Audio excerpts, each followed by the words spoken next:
Good morning. Wendy Johnstone here with Family Caregivers of British Columbia, and welcome to our Facebook Live. It's uh, it's 1 minute to 9. I'm a little bit early, so I'm always worried a little bit about technology. Uh, Today we are talking about.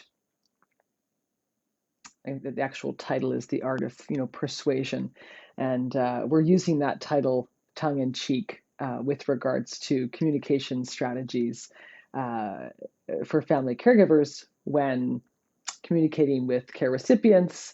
However, it also very much applied to other family members, healthcare team members.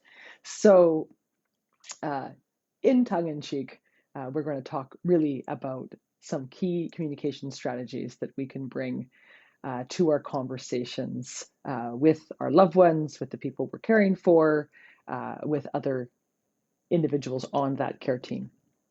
So, as we know, when we're communicating with uh, the people we're caring for, sometimes the conversations can be pretty mundane around, what did you have for lunch today? How's the weather? Those great small talk conversations, to a bit more messy conversations around, I think it's time that you need more help, or maybe the conversation stemming towards difficult decisions around treatment. And as those tricky conversations come to light, particularly the ones that might be emotionally loaded, both for the person having to initiate the conversation or for the individual having to hear it, it can lead to conflict if not handled correctly. And I think all of us, including myself, we've had those conversations where after the fact we've went, what could I do differently the next time? So the thing about communication, and I should preface that I'm not a communication expert. These are great strategies that have been applied and learned from many other individuals and other conversations over the years. What we do know is good communication builds trust and understanding. And this idea of being able to communicate effectively is really important in all of our relationships, regardless of whether it's between coworkers, life partners, the people we're caring for, children, healthcare providers. And so we're hoping that the following strategies will help you focus your efforts to get the best out of more complicated discussions.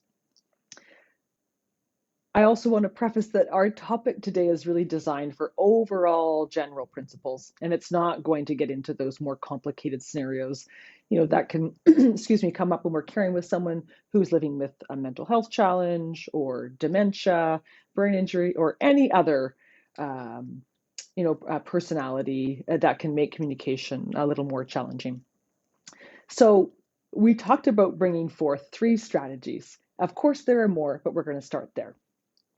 So first off, I would like to ask you all a question. And the question is when you feel backed into a corner, or when someone is, suggesting that you need something that you don't think you need, or if you're feeling rushed into making a decision, how do you respond? I'll be really transparent because I always think it's good to, examine ourselves. So for example, if I feel like I'm backed into a corner, then I typically will avoid conflict, or I will just shut down. If I'm feeling as though I haven't done a good enough job or someone is criticizing me, I become very defensive. And so know thyself is often really helpful around what are some of our own blind spots, in addition to, what are some of our strengths in communication. So that's a question to you, is just to think about and to explore. And what it also helps, I think, us to do is that when we try to think about how we would respond, it often allows us to think about, okay, well, how is the other person feeling? And as we head into this difficult conversation, and how would I be feeling if I were in their shoes as well? So it helps us really frame the conversation and keeps the intent of the conversation, which is usually to provide support care and conversation, and to better understand the person that's requiring more support, where their needs and preferences are, or where they're feeling stuck, or some of their fears. That's the purpose of those of the conversation, is to allow this back and forth around better understanding and better understanding towards a solution. So the number one, I think, the number one communication strategy that I find, I think all of us can fall into a trap, is be a partner, not the parent. So even if you're finding yourself having to provide more care, or it feels like you're having to make more decisions, it can feel like this role gets reversed. So be a partner, not a parent. So sometimes we find ourselves giving advice or trying to help solve problems. And I think regardless of where the person we're caring for is at in terms of their physical or cognitive or emotional status, that we're all working and we're all supporting adults who've lived life with lots of experiences, many of which we haven't experienced, or some of which we have been. But they have lived their own lives, and they've had this multitude of years of experience. And it's really important. Often, sometimes in conversations with caregivers, I'll often hear a statement that they'll say, well, that person is reverting back to a child. And possibly some of the actions, or possibly some of the changes in functional abilities might reflect that, because often it's an easy analogy to apply. However, that's not entirely true, and nor should our communication with that individual reflect that this undertone of always, they are an adult, they've had a lived experience. We are not the parent. We are their support system, and we try to meet that person where they're at in terms of capacity and decision making, and be creative in our communication to arrive at a place where that individual feels supported and validated, as well as moving towards, perhaps an action or a behavior that's going to help maximize quality of life or independence for the person receiving care. So the other thing I do like to bring forward is this other piece around that sometimes when the individuals we're caring for, we may not agree with their decision. We may not agree with their choices. However, it is not up to us to tell them what to do. So I always like to check in with myself around, is this about, am I feeling like this is about my agenda or what's important to me? And then trying to also remember, okay, well, what's important for the person that I'm communicating with or caring for? So some ideas around being a partner in conversations is, ask how you can help. Boundaries and respect are really vital. So rather than telling that person what they should be doing or how they should be feeling, ask them how you can help or what they need from you. Ask rather than assume. So when we make assumptions, we're typically they're typically based on what we think would work best or make things easier, either for the person or for us, but those are still assumptions. And so one of the key roles that a family caregiver can play is to really support the person needing care in living their life as they want to, based on the current circumstances and their capacity. I have an acronym that I use in my own personal work with seniors and family caregivers, and it's called the Love Acronym. And that can be found, at a blog source, which we'll put into the notes. But it is something that guides the bulk of my conversations when I'm working with seniors and family caregivers who are caring for seniors. And it's just a really good reminder around some of those key communication strategies around being a partner, not the parent. So the next number 2 is this idea of listening more, talk less. I always laugh, and I do this with complete love for my mother, because there was a report card that a teacher wrote when my mother was younger, and it said, generally speaking, Judy is generally speaking. And it always makes me laugh because my mom loves to talk.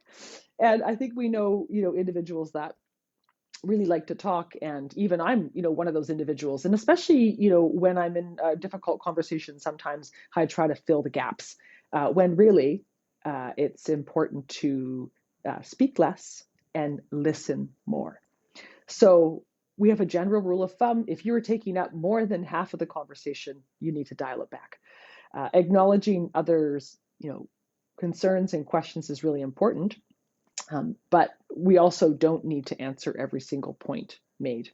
So the more you listen, the more you learn, the more you hear sort of the subtleties also, between the lines and between those spaces. Pausing often really allows for a process to take place, for thinking, and to not feel this pressure to have to respond right away or fill a gap. We've recently, my husband and I, we've recently been listening to Chris Voss. He's this great expert in, it's more around, critical kind of mediation areas. He has some really good tips on conflict mediation, or how to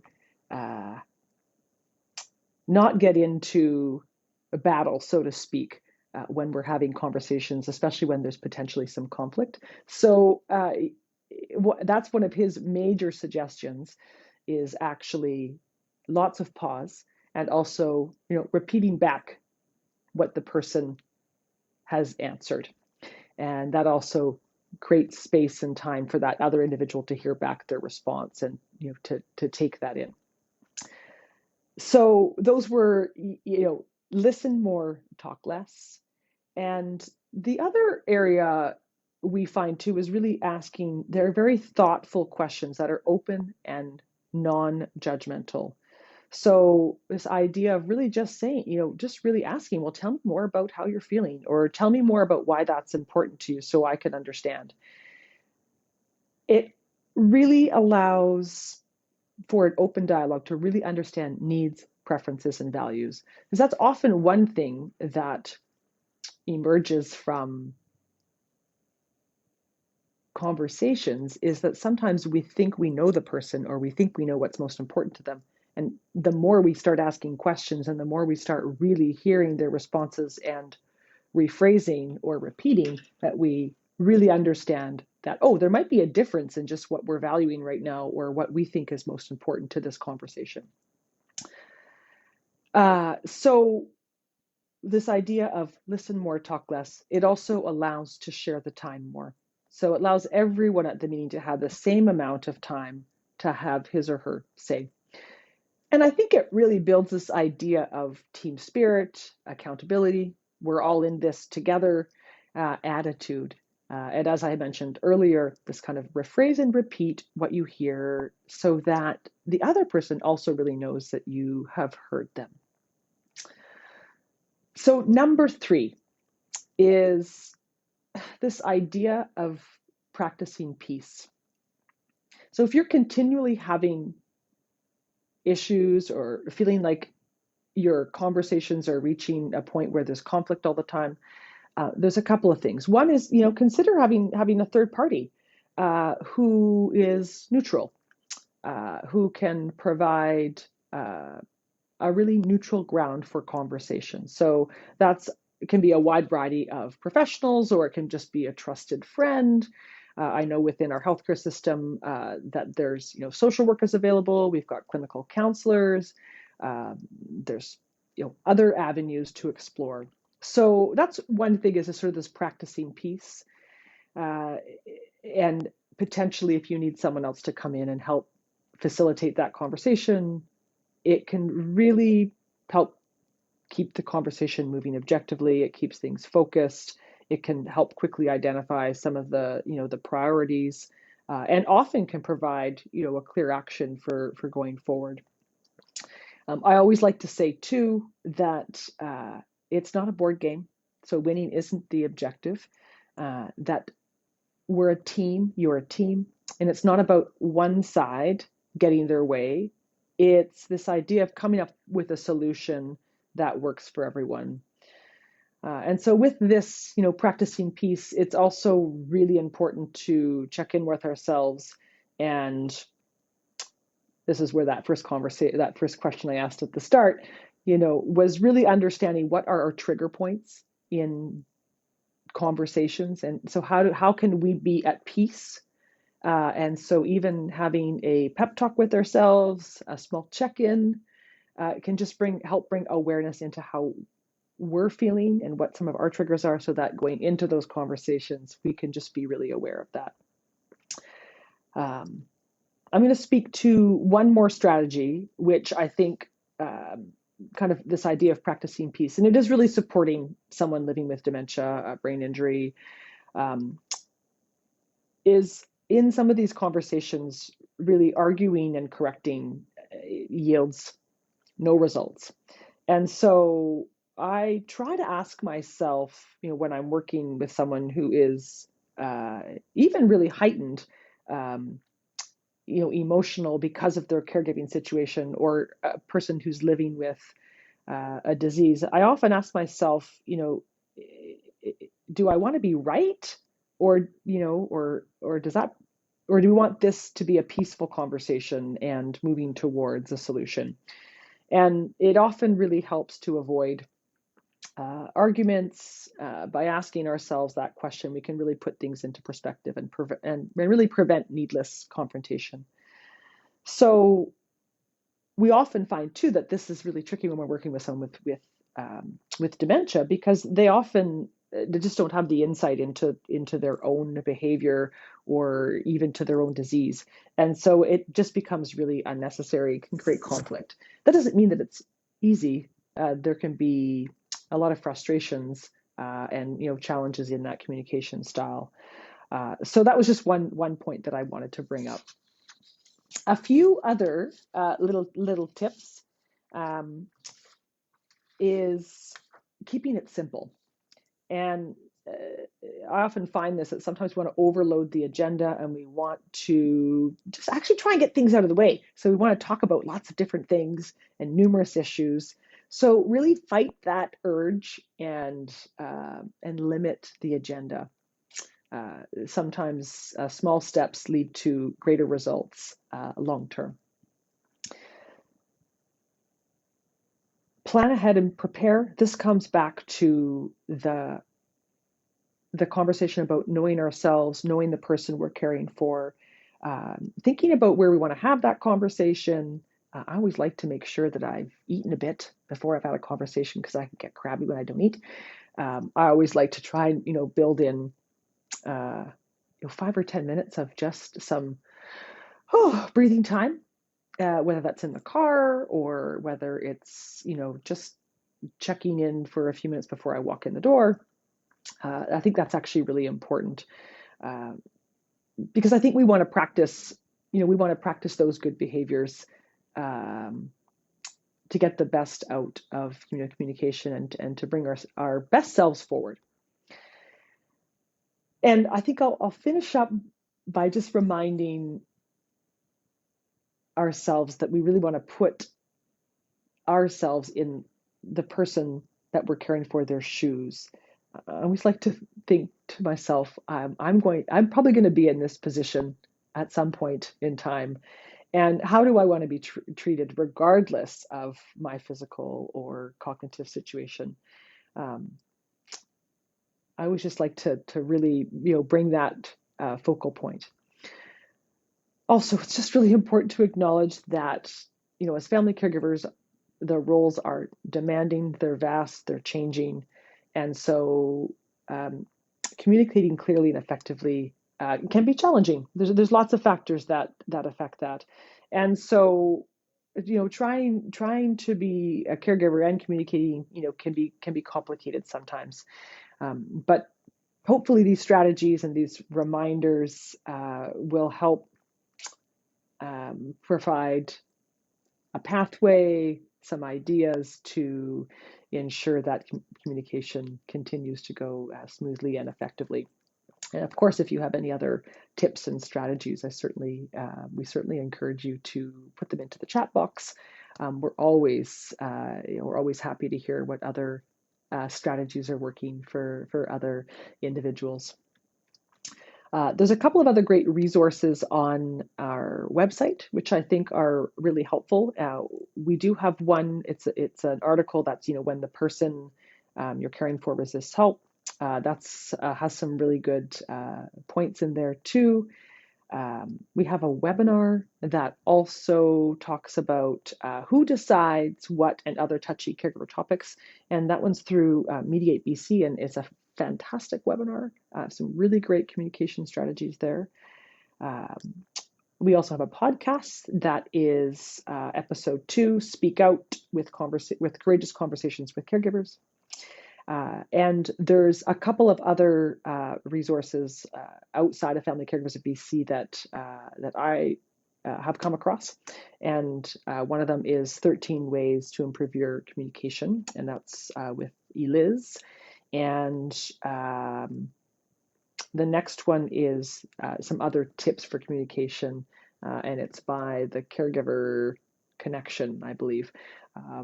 So just some other resources for you to read when you've got some time or check in with. And I hope you all have a wonderful week, and we will see you in February. Until then, take care. Bye-bye.